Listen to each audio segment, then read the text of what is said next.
അമ്മു ഇപ്പഴത്തേക്ക് ഓ ഞാൻ ഇവിടെ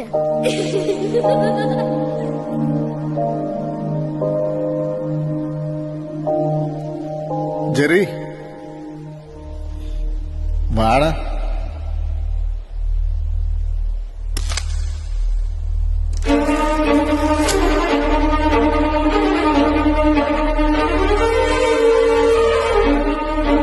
ഞാനിപ്പോ ചെല്ലുന്നത് ഒരു പഴയ ഫിലിം ക്യാമറയിൽ ചെന്ന് പതിയാൻ പോകുന്ന ഒരു ചിത്രത്തിലേക്കല്ല.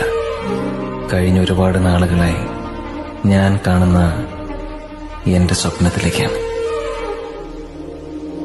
എന്റെ കുടുംബം, എന്റെ സ്വപ്നം, എന്റെ സ്വർഗരാജ്യം.